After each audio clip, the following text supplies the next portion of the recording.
Quand le Seigneur Jésus-Christ a pris un enfant au milieu des disciples, il appelle cet enfant, se tenant au milieu des disciples.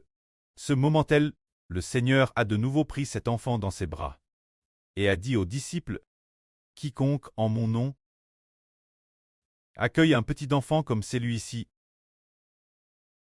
m'accueille moi, et quiconque m'accueille, ce n'est pas moi qui l'accueille, mais celui qui m'a envoyé. » C'est dire que, si une personne croit au Seigneur, Madame Seal est aussi humble que ce petit enfant.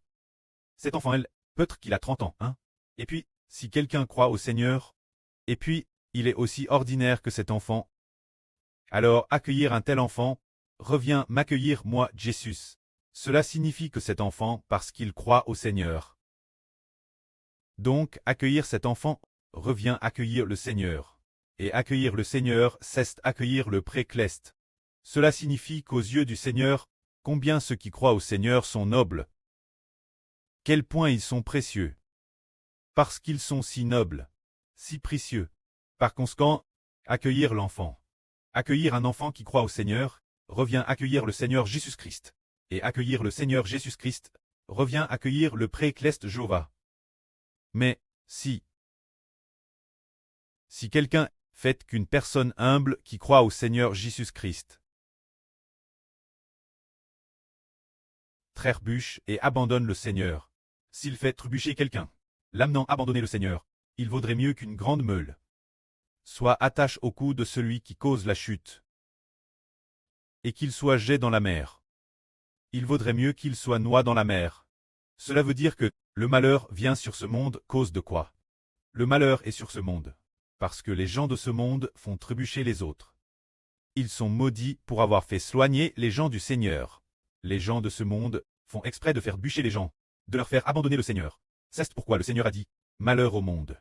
Et aujourd'hui, le frère Heber dit aussi « Si par hypothèse, quiconque fait que ceux qui croient au frère Heber, ceux qui suivent le frère Heber quittent Heber. » Le frère Heber dit « Cette personne sera certainement maudite. » La personne qui fait que les gens quittent le frère Heber sera certainement maudite. Car faire en sorte que les gens quittent le Seigneur, ou quittent le frère Heber, revient les mener à la perdition, les livrer au diable. Or, le Seigneur Jésus est venu dans le monde, précisément pour que les gens ne quittent pas le Seigneur. Le frère Heber vient prêcher la vraie, pour que les gens ne quittent pas le frère Heber, tout comme ils ne quittent pas le précleste et le Seigneur Jésus-Christ. C'est précisément pour cela que le Seigneur a dit « Si quelqu'un fait trébucher les autres, il vaudrait mieux qu'une grande meule soit attache son cou, et qu'il soit jeté la mer. Car pour nous qui croyons au Seigneur Jésus-Christ, notre identité est terrestre noble, si noble que nous devenons fils de Dieu. C'est dire, une noblesse telle que l'on devient fils de Dieu. Ainsi, faire en sorte que les gens quittent le Seigneur, revient mener un fils de Dieu la perdition. Alors, Dieu maudira ceux qui mènent son fils la perdition. Dans ce cas, a-t-il une créature quelconque qui puisse faire que les gens quittent Héber ou quittent le Seigneur? C'est impossible. Personne. Personne n'a le pouvoir de séparer quiconque de Dieu et du Seigneur. Car le prêtre et le Seigneur ont une grande autorité pour projeter les frères et sœurs. Que la gloire soit au prêtre et au Seigneur. Amen.